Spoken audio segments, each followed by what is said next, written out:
Yeah, I want to thank everyone for coming in for our APA special night of award winners. And I'm here tonight with the executive director, Juliet Wolf, who will be sharing the duties with me. I want to thank our sponsor, which is Epson, Photo Shelter, Archive, Pro Photo Daily, and American Photography. We have two Sams tonight, Sam Zauscher and Sam Wolov. But before we start, we have a couple of words from Juliet, the National Executive Director of APA. So probably most of you here know, but APA is American Photographic Artists. We're a not-for-profit trade association. Our mission is to advocate, educate, and elevate the professional photographic community. Our members are mostly working in commercial, advertising, editorial markets, which is why we do the APA Awards to feature work that's in still life, food, corporate, lifestyle, portraits. And so today we're going to be showing the work of some of the winners, including Samantha Wolov, who won. I have the printed book that's about to come out, but I have the pages from the printed book.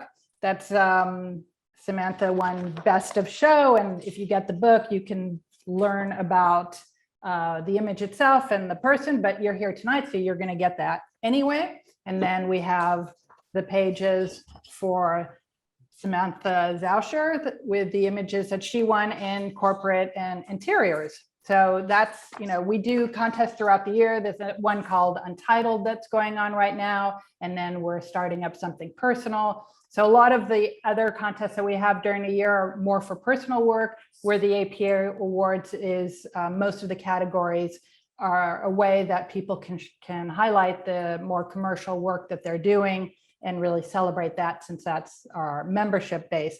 I did want to say also, I don't know if any of you listened today, but there was a Supreme Court hearing about the Warhol versus Lynn Goldsmith, which was very exciting. So this was one of the amicus briefs that the justices received, and American Photographic Artists is part of this.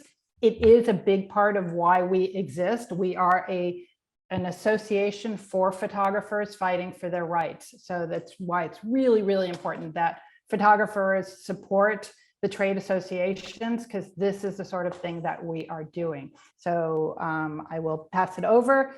Thank you. Great. Thank you, Juliet, for that. By the way, everybody, here's the book. It's really a beautiful book. Oh, that's a source book. Yeah. Yes, I just got that, so I'm very happy. Oh, good. It's very, very nice. So without further ado, I give you Sam Wolov. It's all yours, Sam. You share your screen and off we go. All right. Hold on. Can we see? All good. All good? Okay. So I should probably start by explaining my education's actually in art history and gender studies, with a lot of experience in studio art and photojournalism. So because of that, my instinct is to approach beauty photography the way that I would approach painting or sculpture, which is to almost dissect it and put it in a historical context, which in my case is the fact that I am a woman creating images of generally other women for an industry that hasn't always been kind to women. It's an industry that was built on the monetization of manufactured insecurities and flaws. And thankfully, the industry is shifting in a much more progressive direction, but you can't ignore those roots. So I think very long term when I think about art. I'm used to studying art that is potentially hundreds of years old. So when I'm thinking about shooting, my goal is to create images that are timeless.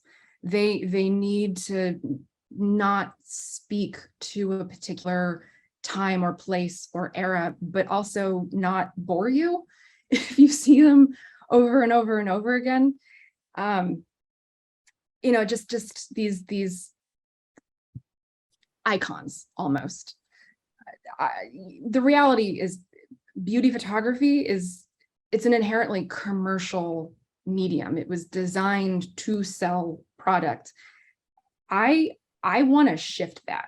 There's nothing wrong with that. I want to shift that. I think really good beauty photography celebrates the product, but keeps you engaged. It compels you to keep looking at the image beyond what it's trying to sell.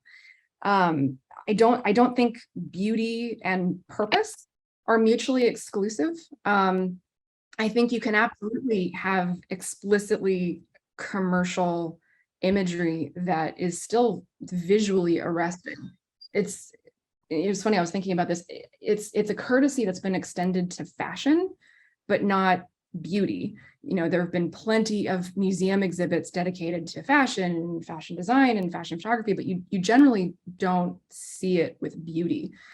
And so thinking about all that, and when I think about celebrating the product, to me, there are two ways you can do that. One is really showcase the product. What can this product do? How can I, get creative with it?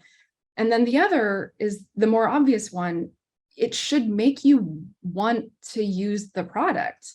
You should get excited about the product. It's intensely personal. So when I'm working, I'm thinking about all of that, sort of the controlled chaos of my brain. But then I also try to think about what is it that I specifically can bring. And in my case, I have a very strange sensory processing sensitivity where I'm physiologically wired to bring in more stimuli than the average person. And I can't filter it the way other people can. So like right now I'm trying, I don't always make eye contact so I can hear you better and engage with you better.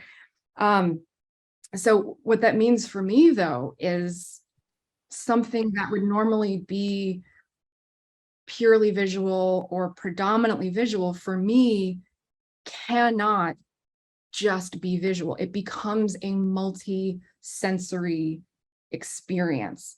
It can be visual, you can smell it, you can hear it. It's not just something you look at, it's something to experience more completely. So in the case of the image that won APA, for me, this isn't just something to look at. I can feel this image. I can hear this image. I can feel the temperature of the room that it was shot in. I can feel the air that's circulating around her. I can hear the image. I can hear how quiet it is. To me, it's like just a moment of blissful silence, just amidst chaos. Sort of like making eye contact with someone across a crowded room and everything just goes quiet, like that sensation. In a way, it's asking for contemplation.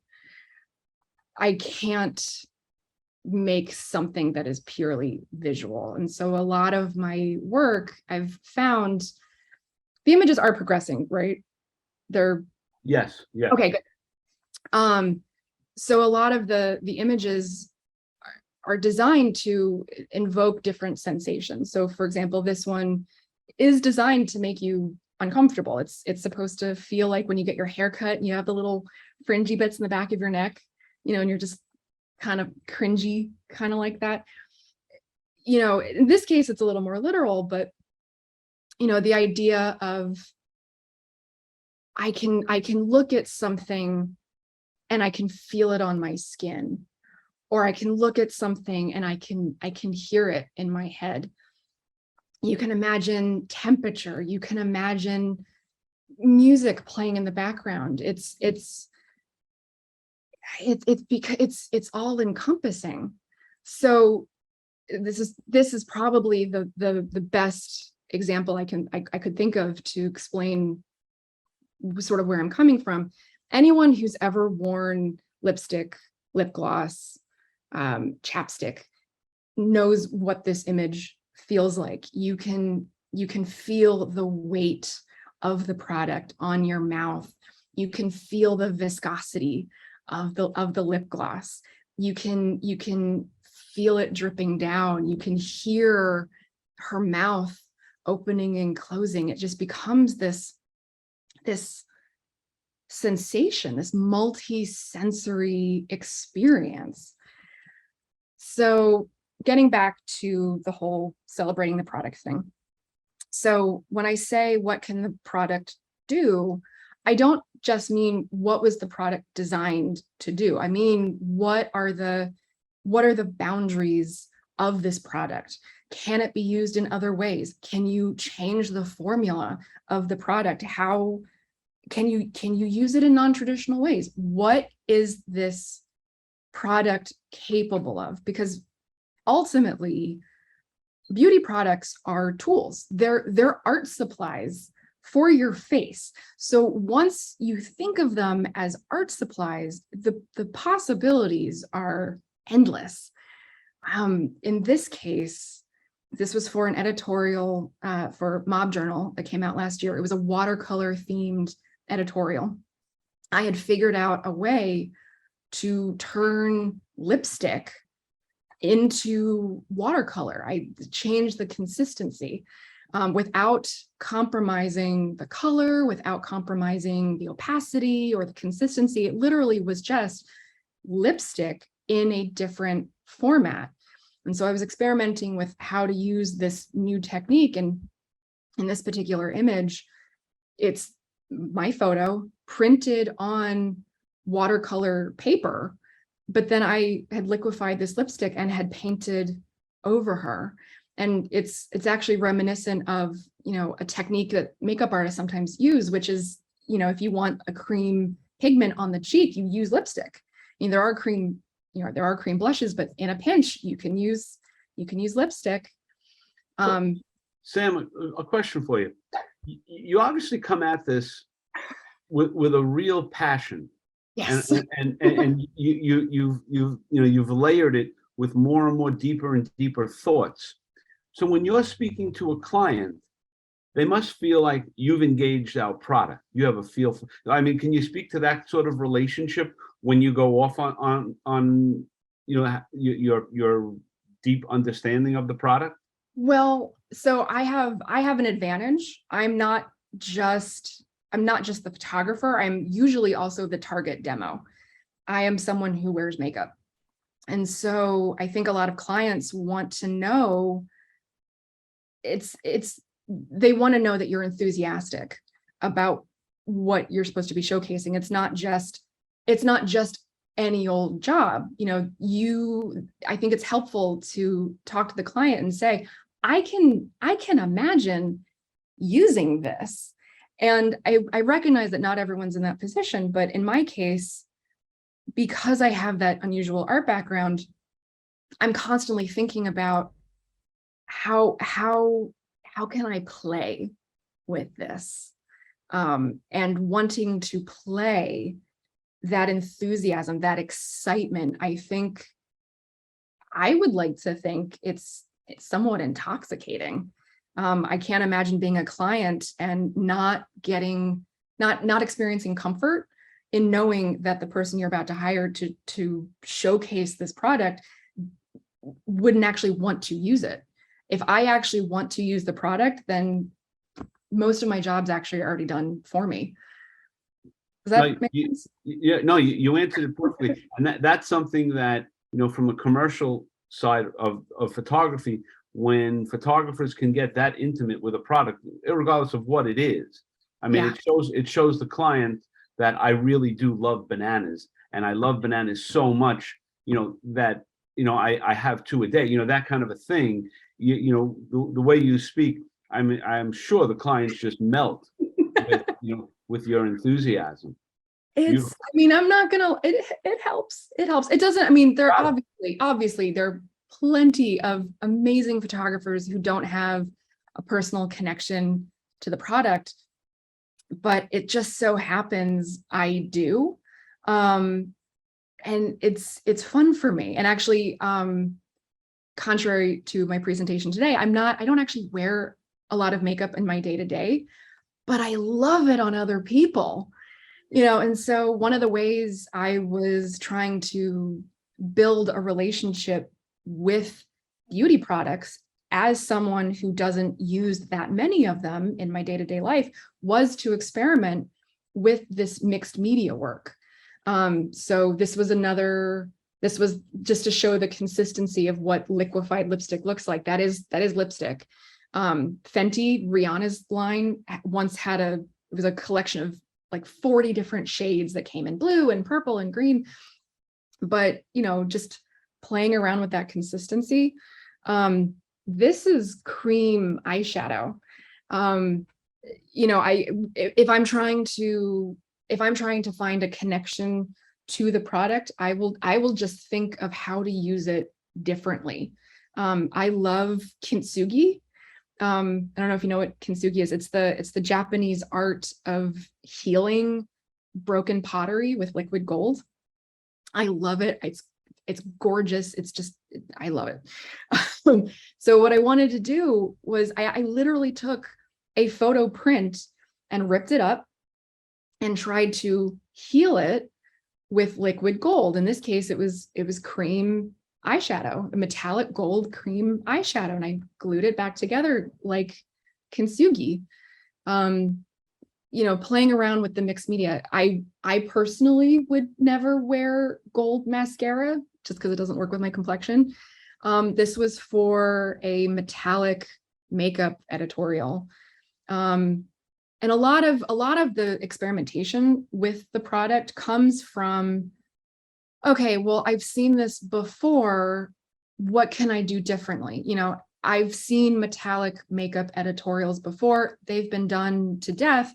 What can I do to make it different? And so in this case, it was another mixed media piece. It was painting on a photo print. And so that is gold mascara on a photo print. I believe it was more cream eyeshadow for the iris, but really playing around with what the product can do. And then, you take this concept of expanding outward from this concept of beauty photography, and you've expanded outward on the beauty part of beauty photography. Sometimes I like to expand outward from the photography part of beauty photography. And so, there can be manipulation of light, manipulation of perspective. Sometimes it's manipulating the physicality of photography. I shot that.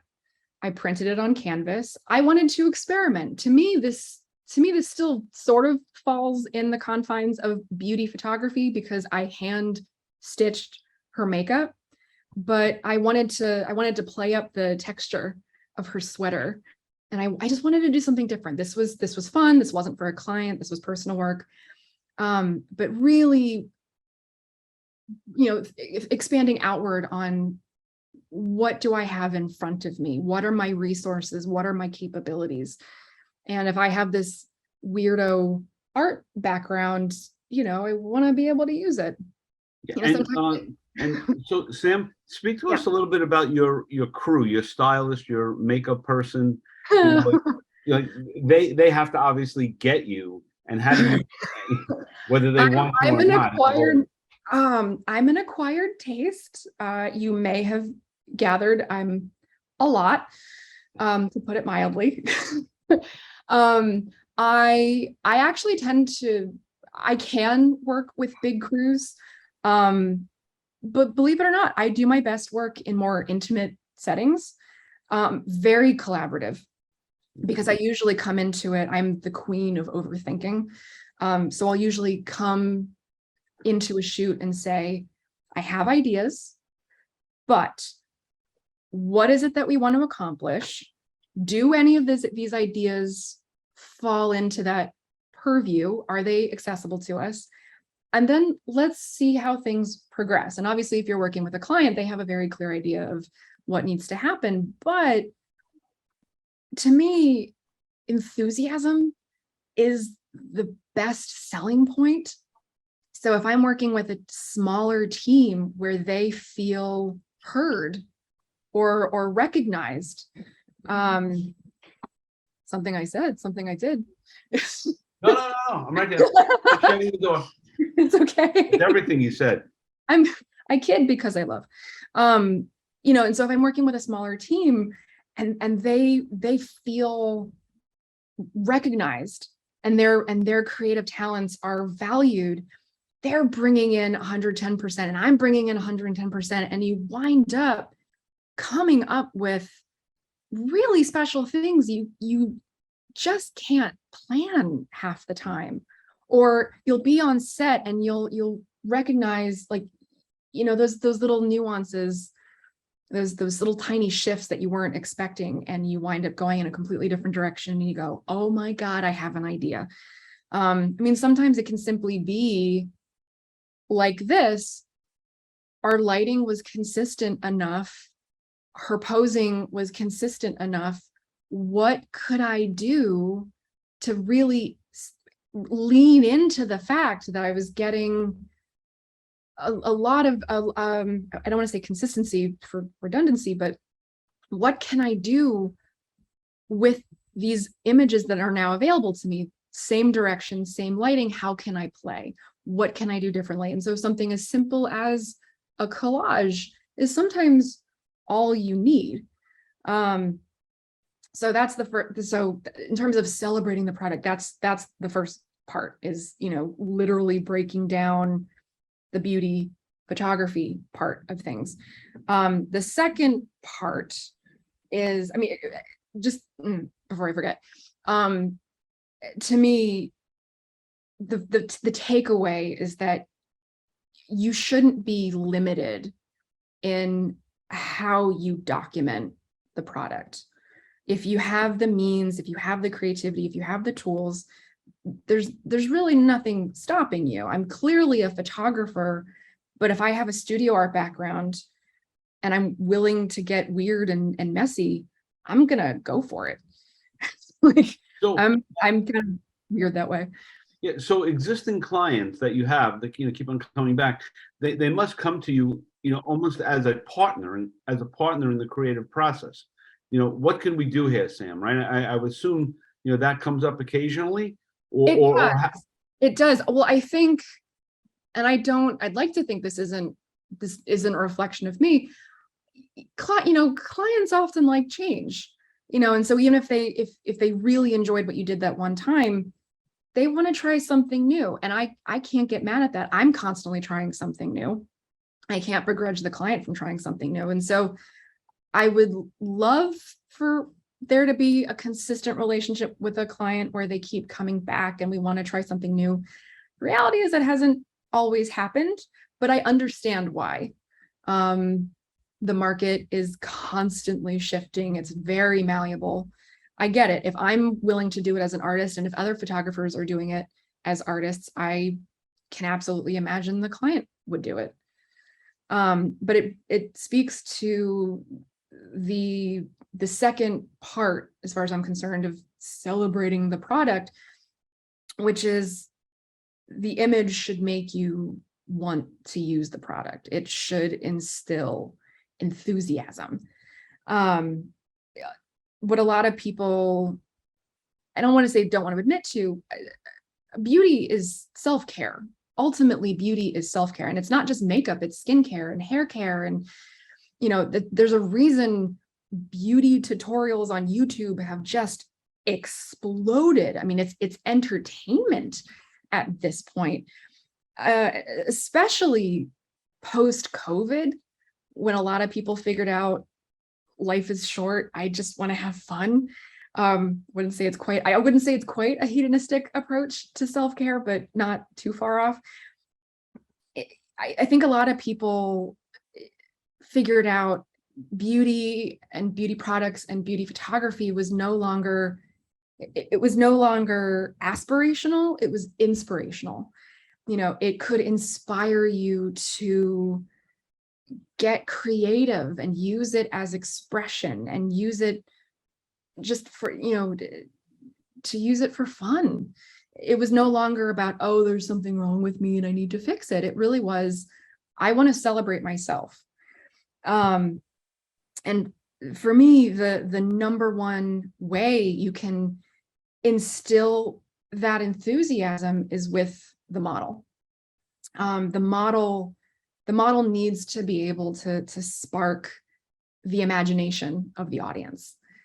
And especially with my feminist art history background, I'm extremely careful as to how I photograph the models that I photograph. You know, it sounds a little strange given what beauty photography is or historically has been, but I hate artifice. I hate artifice. I hate fake smiles. I hate posing. I can't stand it. I shut down anything that feels, oh, look at how great I am. Look at how gorgeous I am. Nope, I can't. I just can't. For me, one of the most important things for my work when I'm shooting is it needs to feel authentic. It needs to feel, they need to feel like real moments with real people. And so the way I shoot, I create these microcosms almost on set. And you get everything set up. You get your lighting right, you get your set right, you've got your creative direction, you've got your creative team, and they're all there and they're all present. And you plan it as best you can. But in the end, what I do is, you know, the model is as much of a contributing member to the creative process as myself, the hair team, the makeup team, the wardrobe. They are there, and they're, to me, they're actually one of the more important members of the team, because if they're not feeling it, if they're in a bad mood, you can tell. You can't fake happy. I mean, you can, but to me, you can always tell that it's fake. So I get everything set up, and the model has their hair and their makeup done and their wardrobe. And the first thing I ask them before we start shooting is, how do you feel? How does this make you feel? Do you feel sexy? Do you feel confident? Do you feel real? How do you feel? And we have a conversation, and we then channel that. And I just say, okay, let's run with it. Let's find music that, you know, falls in line with how you're feeling, and we'll get you on set. And ultimately, I make sure they have agency over their own bodies and their own faces. I very, very rarely dictate how I want them to pose. Sometimes I need to give notes about, you know, oh, I need you to look down so we can see the eyeshadow, or I need you to turn from one side to the other. I'll give notes, but ultimately it's about letting them sort of feel their way around the look and letting them organically move. And I will find the shots they don't realize they're giving me.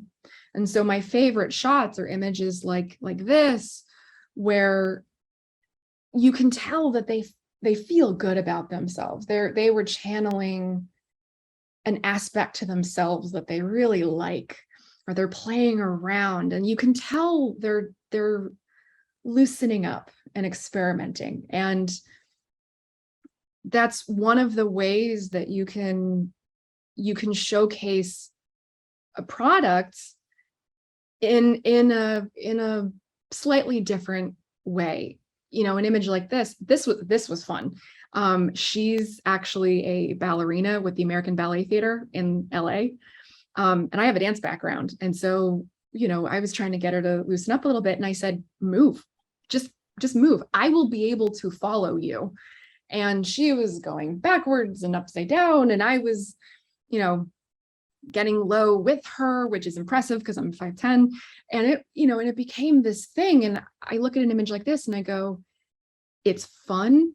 It's different. You can still see the lip stain. You can still see the eyeshadow. It's just a little different. turns it on its side a little bit.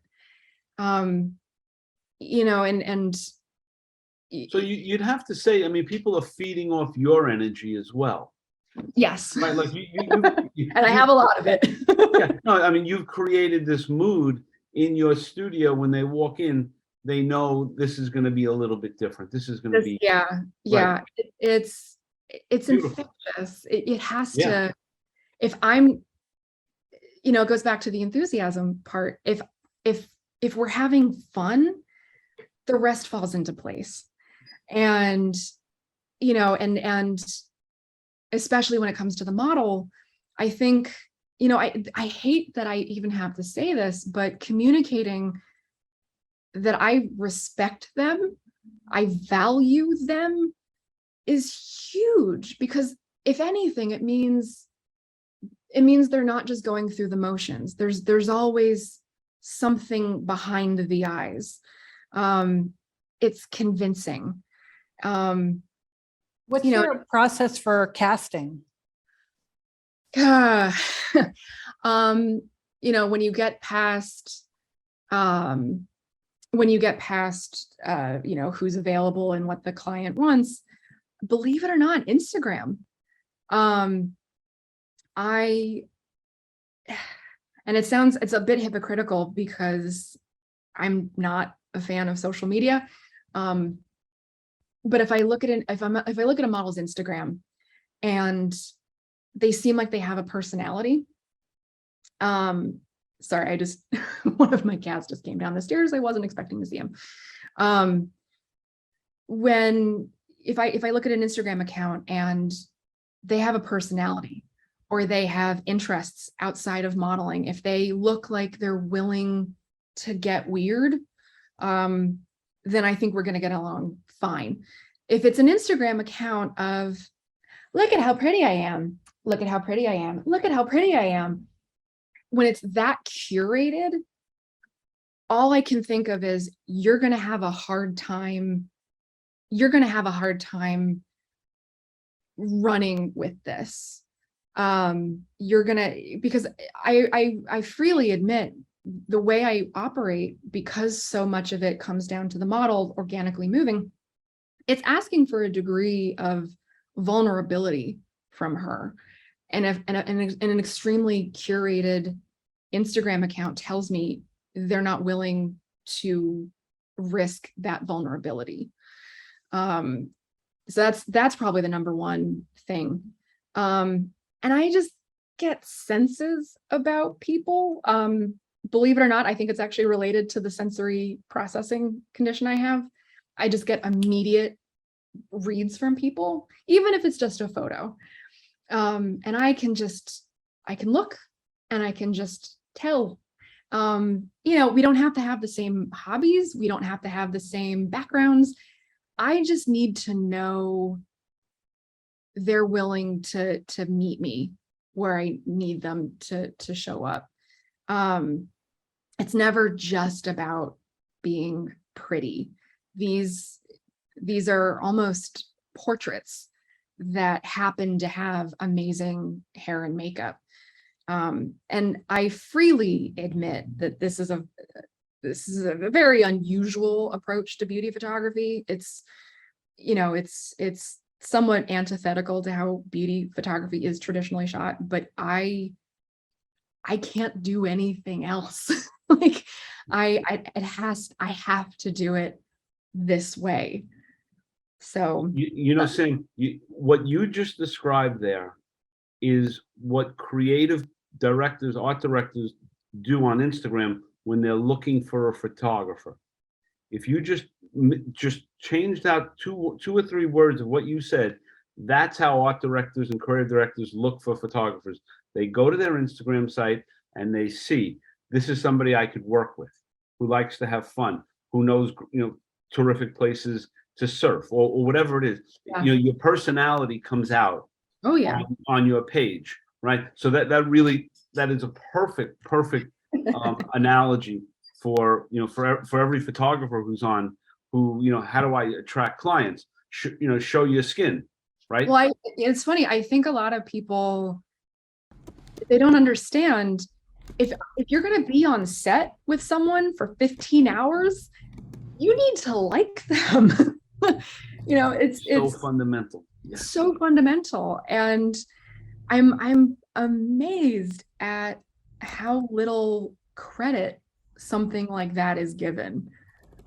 So Yeah, no, you've crystallized it. I mean, I tell photographers, because I consult with the photographers all the time, and I'm telling them, use social media, because if someone's going to spend 3 days with you, they want to know that you're an easy person to work with. You like restaurants, you know where to get the best ribs in Austin, whatever it is. They really want to know that, because they expect great work from you. Oh, absolutely. I've had portfolio reviews where like halfway through we're pulling out photos of our pets. Right. Just like... that's exactly right. That's great. I mean, a lot of great comments in the chat room, you'll see. And so here's a question: how much creative control do you have versus the client's aspirations? That's a good question. So obviously client aspirations come first. But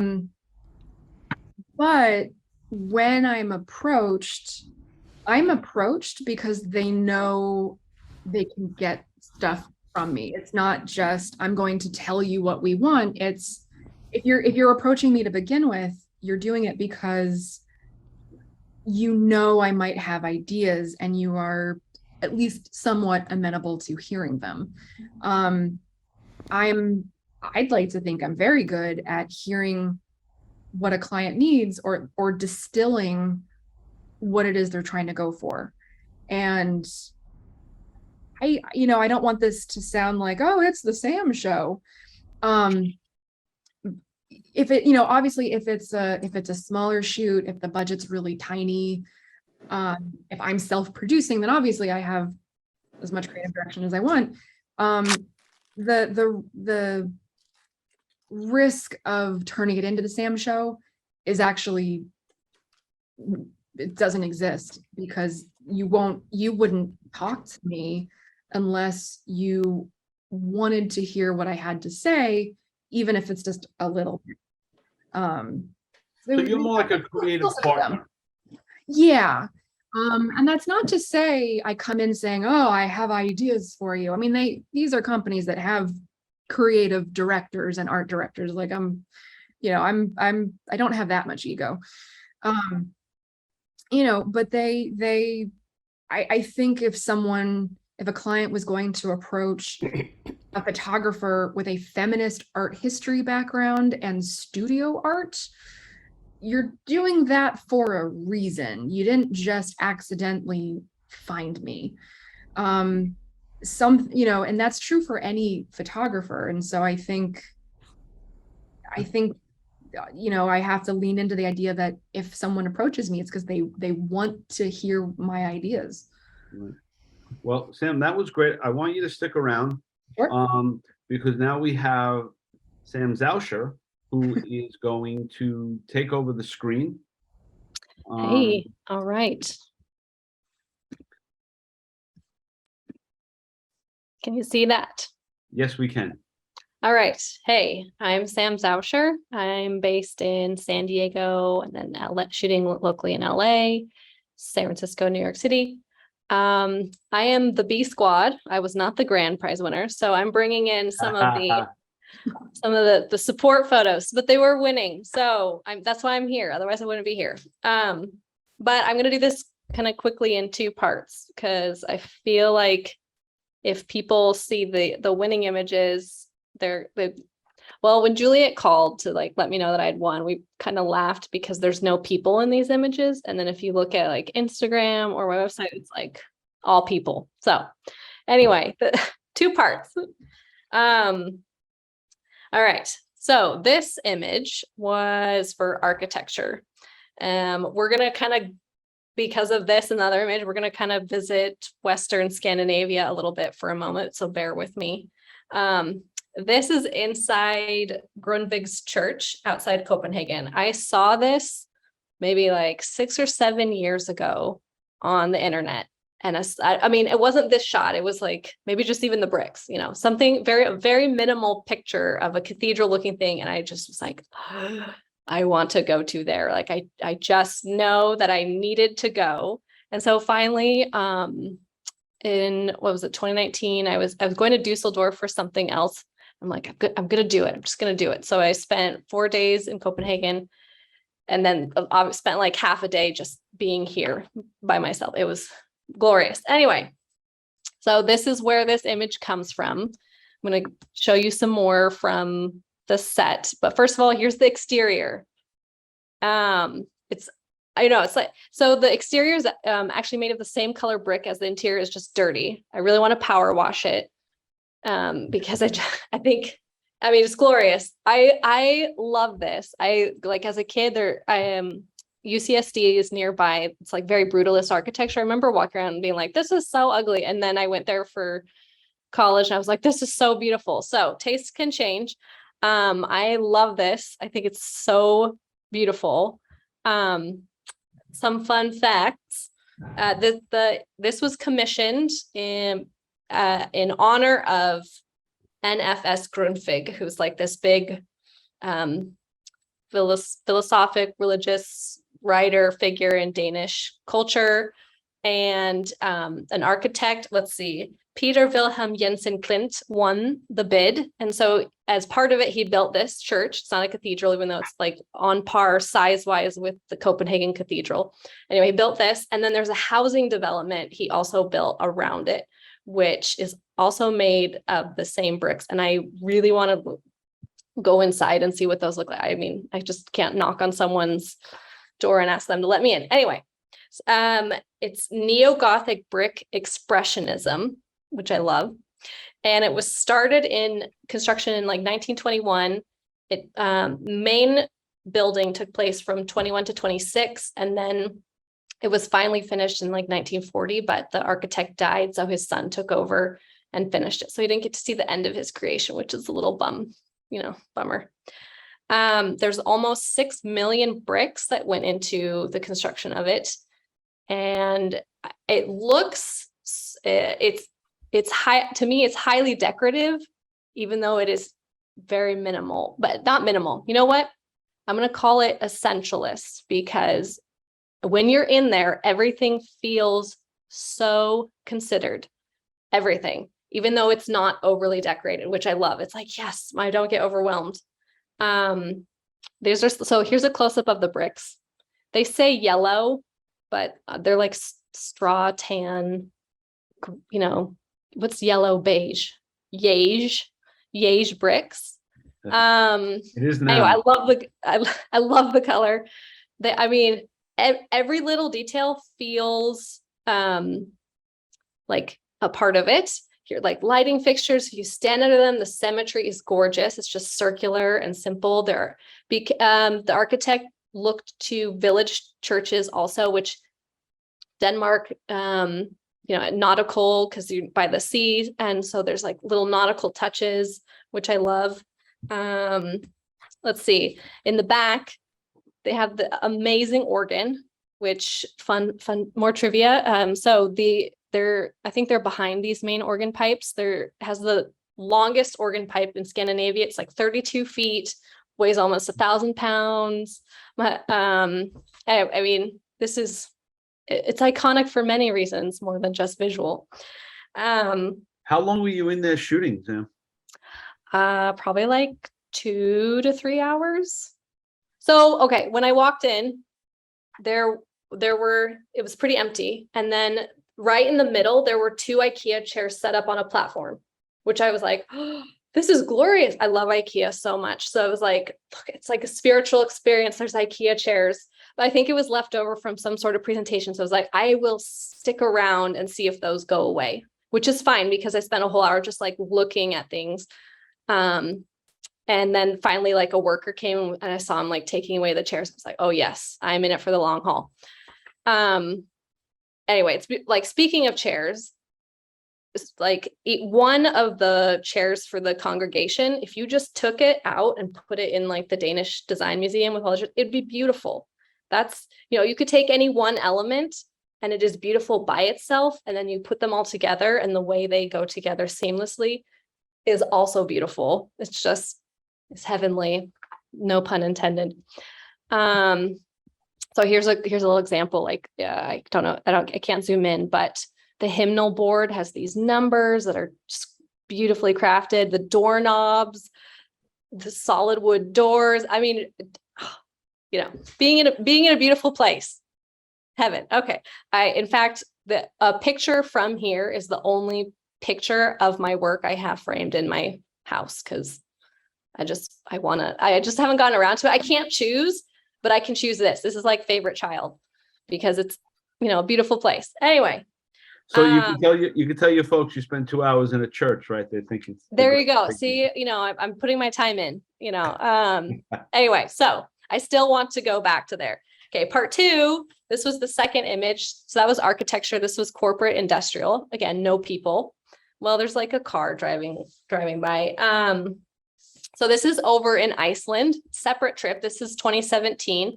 I was going to London, and I like everybody and their mother wants to go to Iceland, especially photographers, right?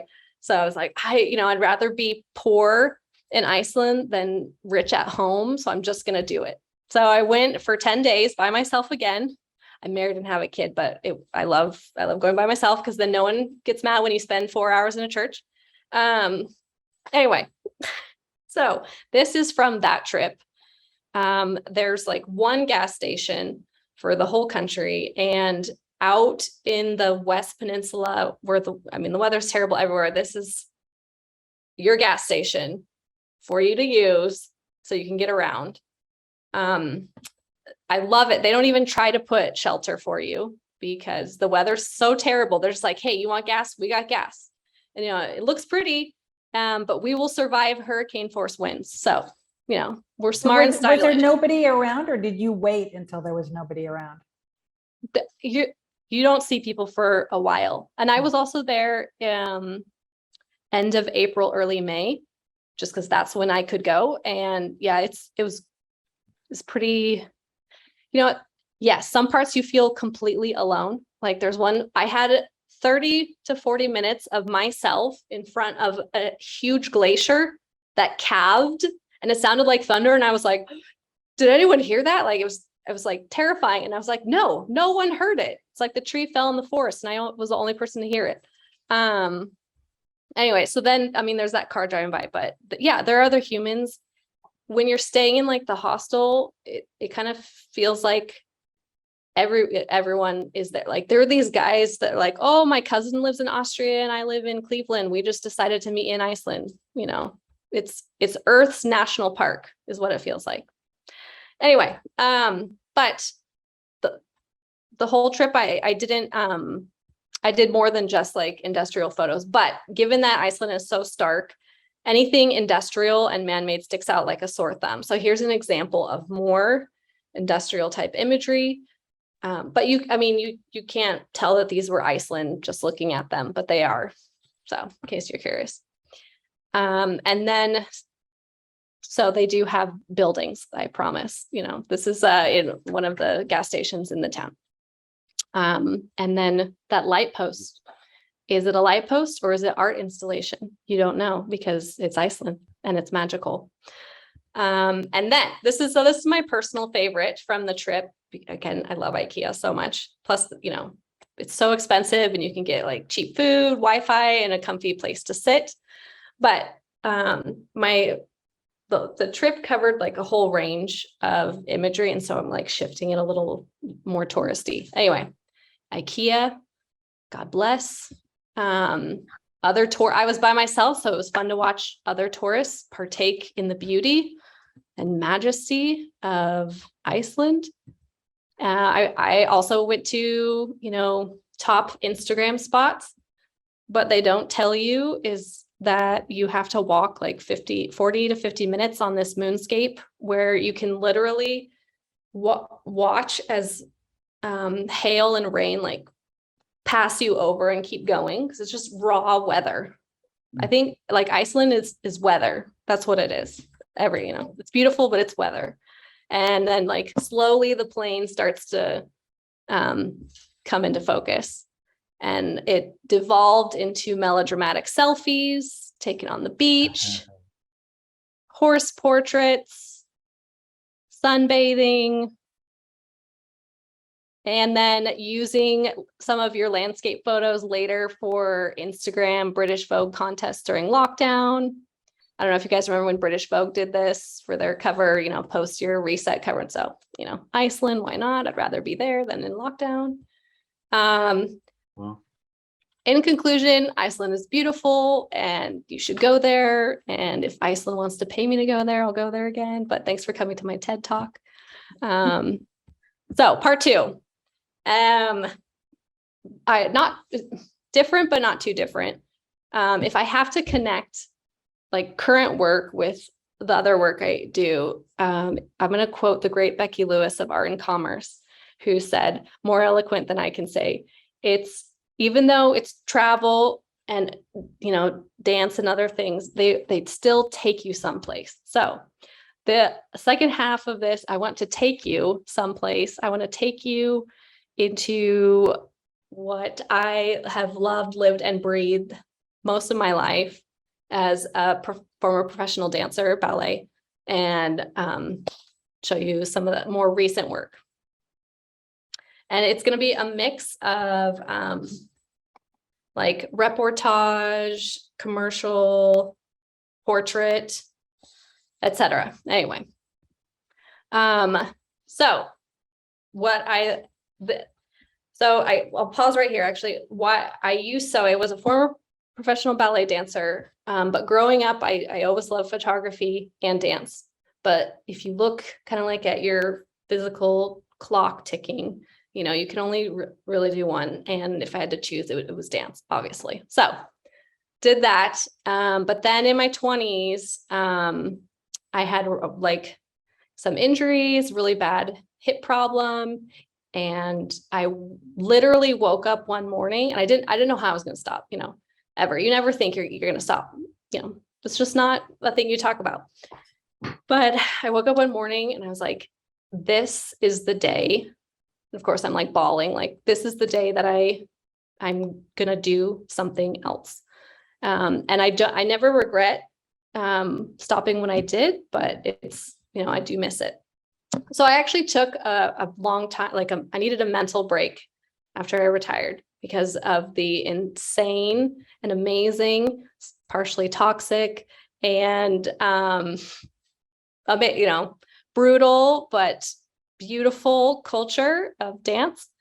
And I think it's different, like it is changing, which is good, but there's still a lot of things that need to change. Anyway, so I took a break and that is when I was like, oh, I have the space and breathing room to dedicate to photography. And I grew up still loving it. Like, I feel like visually my roots are a mix of like W Magazine with like a glittery goat selling Givenchy and Nat Geo, like this raw editorial on the Panama Canal. Like, I love both. And I don't know how to justify both. I don't know how both fit, but I love both and I love making both. So we're just gonna go with both. Anyway, let me, so I did photography, and then in 2015, some good friends who were still dancing they reached out and they're like, Sam, we need you to come back. We're gonna launch a dance film festival, and we need you to be on the team. So since 2015, I had a good break. I've been, reapproaching and fully loving being connected with dance again. So, and I will never go away. It's never going away.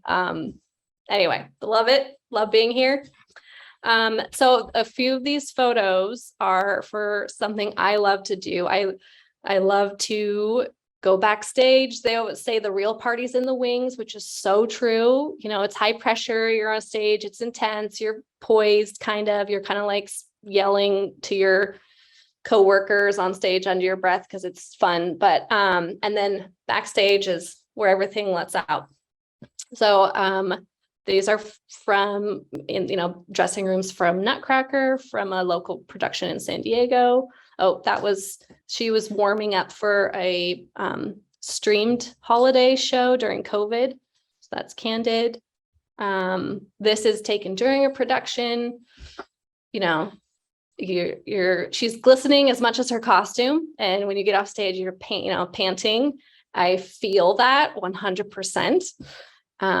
This is also another favorite because this is what I think of when I think of dance and ballet. It's blood, sweat, and tears. There's a Balanchine quote I love. It's like, first comes sweat, then comes the beauty. And this is the sweat. And then, okay, so I do portrait work also, but this is related to dance because he's a composer based in New York and LA, and he was recently commissioned by New York City Ballet to, use a piece of music Stravinsky had used to write Balanchine like a happy birthday song. And he had this for years. And then New York City Ballet was aware of this and they reached out. And so he did a full score, and it was part of the new Stravinsky festival. I know, not the iconic 1972 one, but the new Stravinsky festival that happened last May. And he needed portrait, press, program, imagery. So we did that. And it was so fun to work with. And we got this, and we got some more of him working.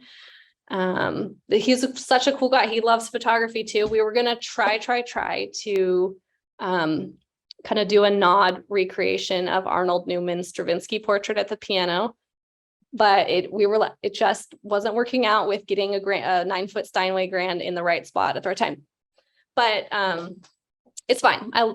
It was really fun, and hold on.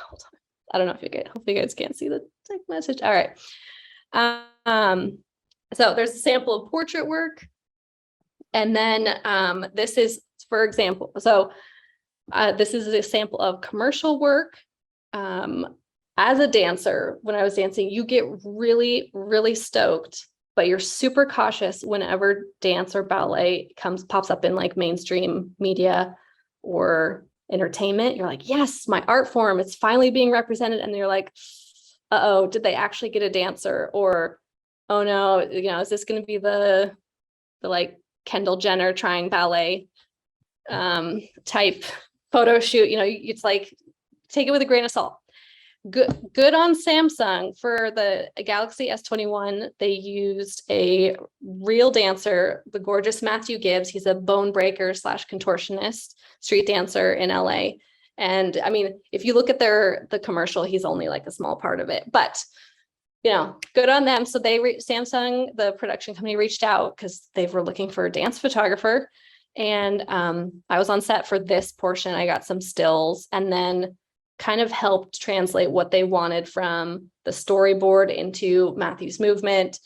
Because I think, so kind of like movement direction on set. And then they asked me to, after filming had wrapped, to take the talent and spend 30-40 minutes to get some extra shots.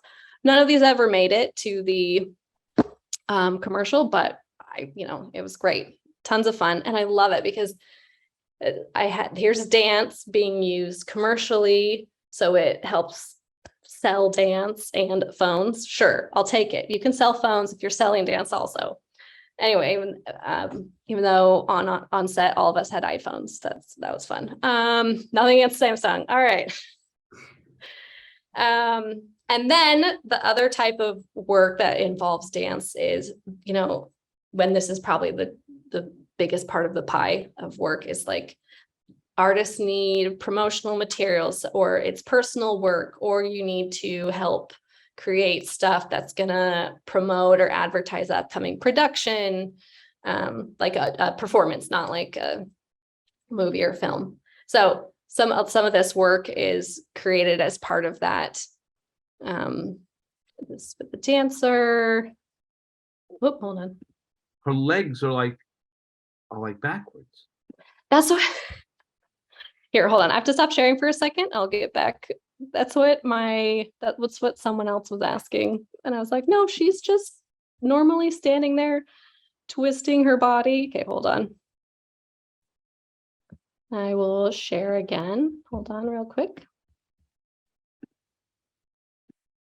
There we go. Okay.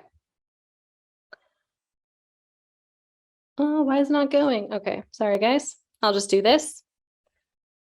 Oh, hold on. Okay, hold on, guys. If you have any questions, I can answer them now. There's only like 4 more images, so we're good. Hold on. So All right. do you look back at dance and saying, I'd love to get one more year out of that, or No. I mean, so or does in it my- help does it help to shoot dancers to be in that environment? you know what, if I'm speaking very selfishly, yes, it's wonderful for me to be able to do that. Hold on, let me get, can you guys see that? We just see that you're starting to share your Yeah. screen, Okay, hold on. but we don't see any images. All right, can you see that? Yes, we see, and we see your grid on the left. Great, okay. All right, well, Zoom is not happy about that. All right, I can do this one last time, but yes, it's really, really nice to be back in my happy place. But I have like maybe one image of me from my dancing days that I like, and I have it feels like a small tragedy that no one else cares about, which is fine. But to give a dancer or artist an image that they love for themselves, like that feels like Christmas morning, to have them have a great record of their blood, sweat, and tears. Yeah. So your Instagram account is mostly about dancers. Is that because to sell yourself, or because that's where your passion is? Because you're not mixing it up the way You're right. that we were seeing it. Yeah. So that is like me acting on the truism or the advice, like show the work you want to get. So I'm like, well, I love dance. Why not?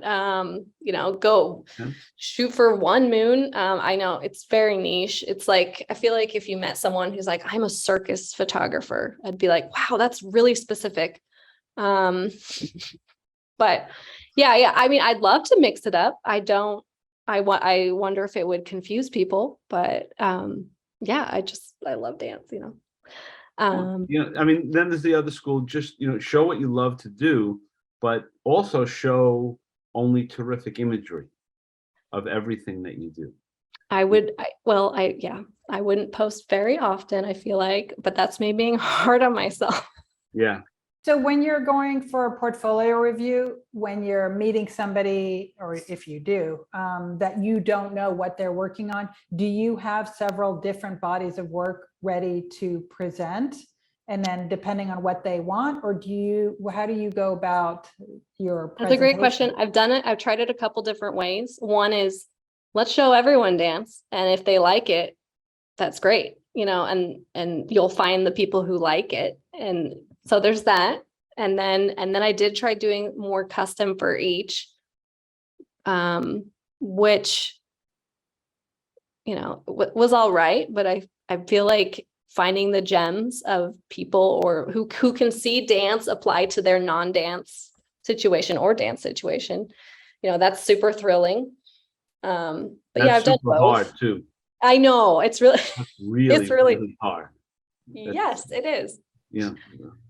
So Only because there's so many photographers in every category. yeah. So, yeah, that's a tough sell. So now we can see everything. Great. Okay. So these are the last 4 slides. Okay.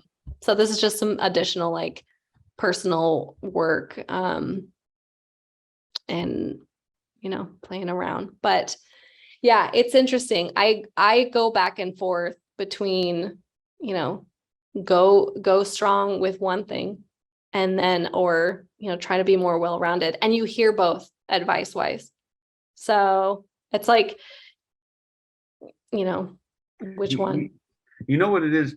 I mean, if you're talking about portfolio reviews, if you go into it knowing what that art buyer or that art producer or creative director works on, you could say, you know, I'm showing you my dance, but I know you work on this account or that account, and I could see the application. So you sort of like do your research before you do the review, so then you could get them to be understanding that you've thought this through.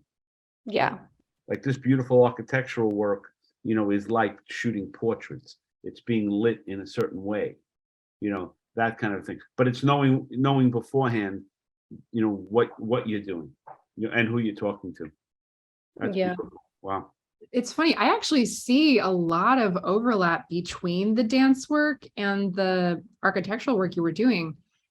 Like they don't actually seem that dissimilar to me. It's Cool. no, it's like celebrating the majesty of the structure. You know, it's the structure of the body or the structure of the building or the landscape, but there's like almost an eerie stillness to all of them. I see tons of overlap for what it's worth. Cool. I love. And Sam, phenomenal. what ad agency do you work for? And what Yeah, client seriously, like, do you are have? you producing paid work?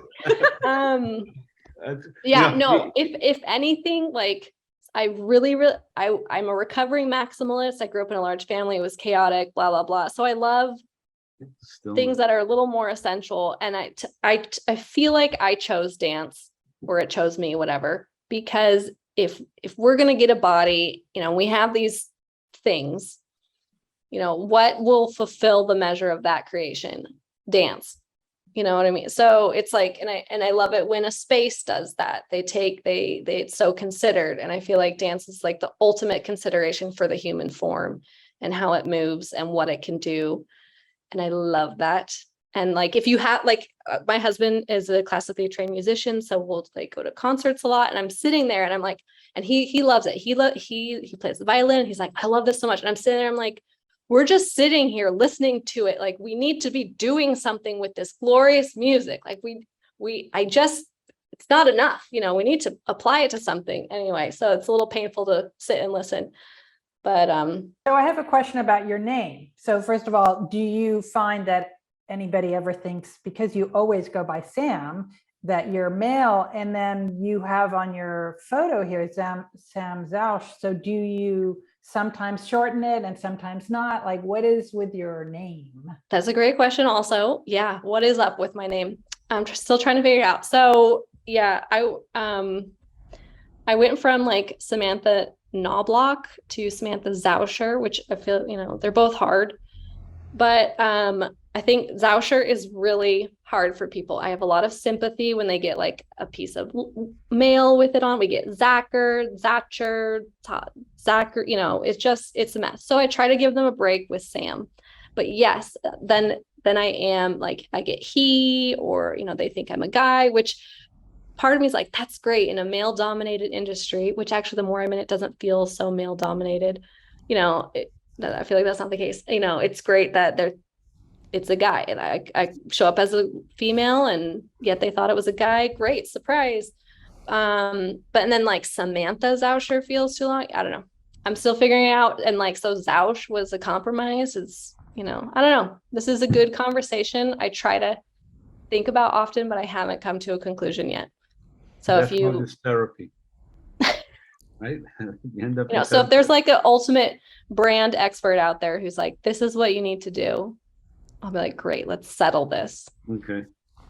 Well, anyway. the one thing that's really great about tonight, we've never really had two photographers who talk in, you know, both are into so much details about everything that they do, and their passion and their spirit is really out. I mean, it's really it's very, very refreshing that, you know, you guys think off the grid, and, you know, your imagery is all, you know, is obviously beautiful, but you know, you come into it with, you know, your heart first, you know, is really engaging, I have to say. And everybody in the chat room, you know, feels the same. And I just want to a shout out to Jeff Kellman, who's been putting in everyone's website addresses and all kinds of stuff. He's really, Ah, oh, that's your Sam, that's just yeah, as he's a you. friend of mine. He's Oh, he's the greatest. He's the wonderful. greatest.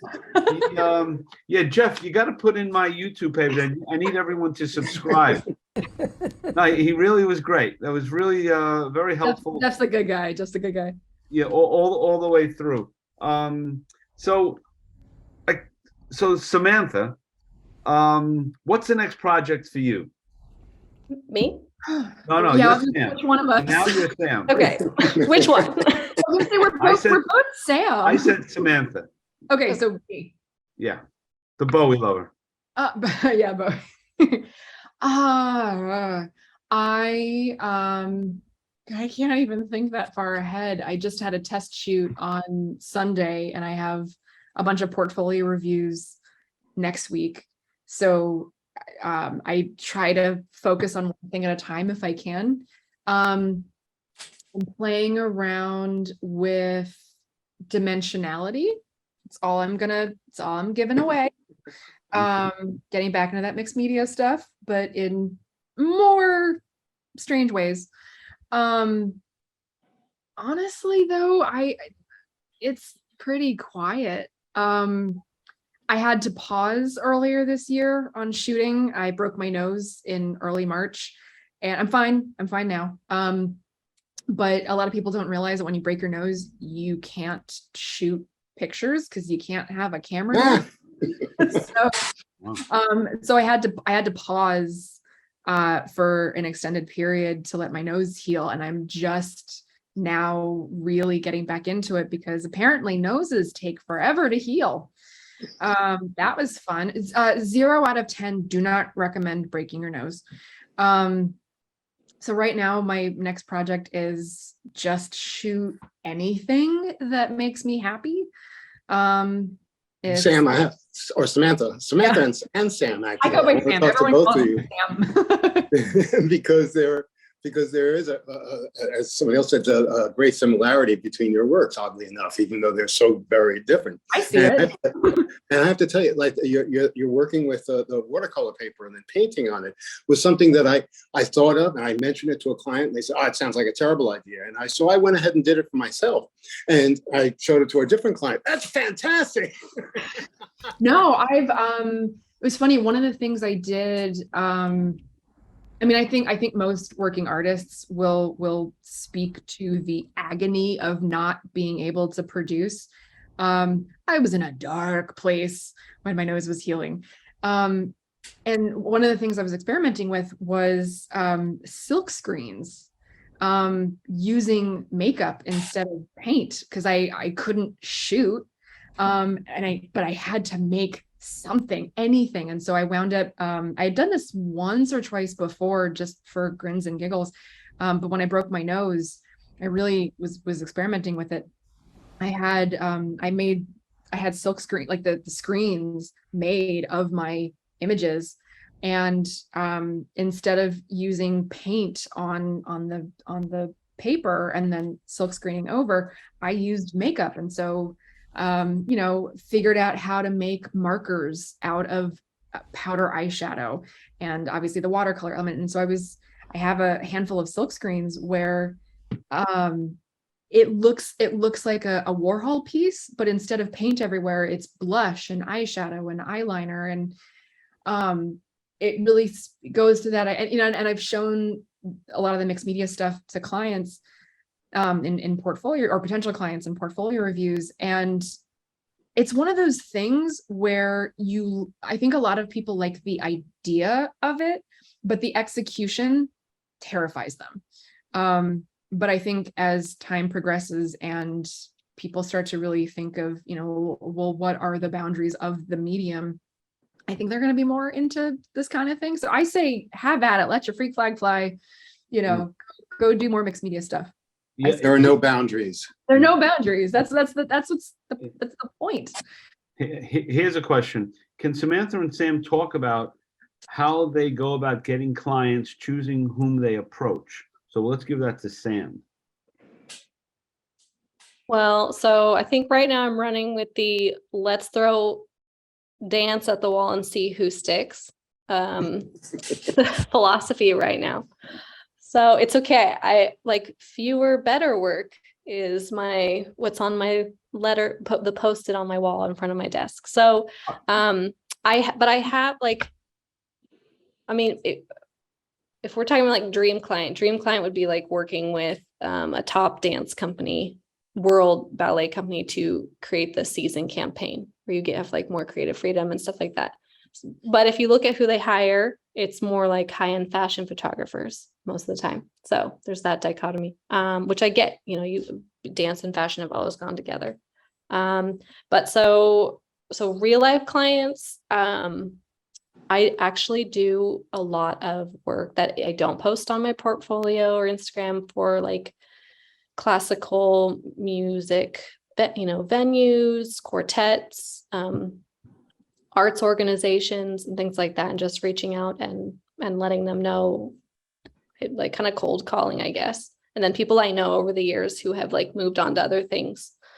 And then I think I'm trying, before COVID, I had a lot more work, but it was all over the place. And I like during COVID, I was like, if all work is gone, and what would I really, really, really want to do? And I'm fine with narrowing it to this for now. So that's where I'm at. Hopefully that answers Karen's question.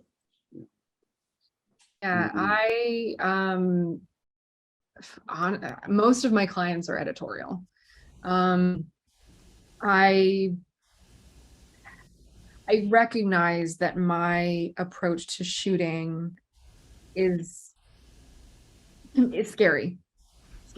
I'm just gonna say it. Because you can't plan every single detail to the shoot. You can get it really close, but you can't ultimately. I think part of what makes my work is there's always that little question at the end of, well, what's it going to end up like? And I can estimate it and I can say, oh, well, it's going to look roughly like this, but the specifics of her expression or the placement of the makeup on a print or how it's the final mixed media piece, you can't plan it. And a lot of commercial clients, and I absolutely understand this, when you have that much money on the line, I can appreciate being a little reticent to take that leap, to take that risk. And so most of my clients are editorial simply because the budgets are smaller. And the trade-off is, this can go online. We don't have a ton of money at stake. We are willing to take some creative risks. We are willing to give you a little more creative freedom because we value that from you. And so, I talk to,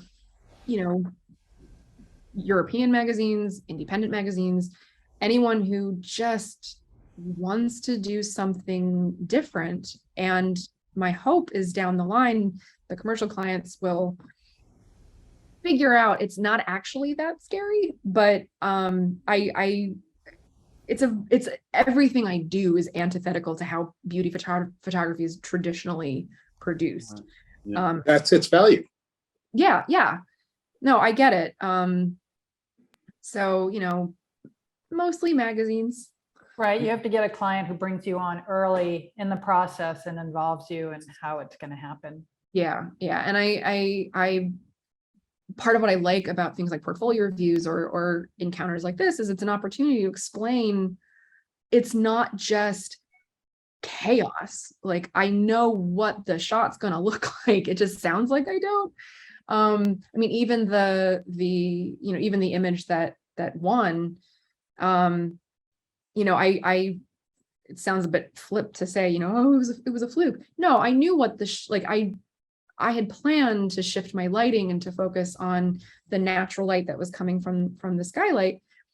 But the details of, getting her to feel the light and my timing to get the shot, that's still on me. You can plan it most of the way, but the magic is the part that you can't plan. Yeah. And someday I think people will really internalize that and not be so intimidated by it. Yeah, it's always, we all have our war stories, but the best work comes from that collaboration with a client that Yeah. really gets you. Like that's always the key. Yep. It just always is. Again, thanks to Jeff there for the shout out, the projections. It's like everywhere. So ladies, I mean, this was really a terrific night. I can't tell you how much I appreciate it. And, Juliet for organizing it. I mean, there's no better organization than APA. I mean, although everyone from ASMP would say there's something else, but that's something else. But Juliet, I can't tell you how much I appreciate you pulling this together with us. And we have an appointment with the other Sam who bailed out for job reasons, but she's got a rain check, and we'll certainly get her in during the year for sure. That one's a him. That Sam is a he. Oh, that Sam is a him. Okay, all right. I know. You guys have. I'm glad you went from 3 Sams to 2, because otherwise it would just be too confusing. Yeah. Yeah, too confusing. That's right. But both Samantha, Sam, I really appreciate it. The work was great, and really thoughtful explanations on how you shoot, why you shoot, and what it does for you. That's that's a rarity for shedding so much skin. So I'm sure I speak to everyone. Thank you for doing that. For having us. Thanks. Yeah. Yeah, thank you. And you guys have a standing invitation. You have new work. You want to show work again. We've had a number of people come up 2 or 3 times. So whenever the right cause comes for you, we would love to have you back. So just Cool. Famous last words. yeah, just we'd love to have you. I ask everyone to subscribe to our YouTube page if you get a chance, and we will see you down the road.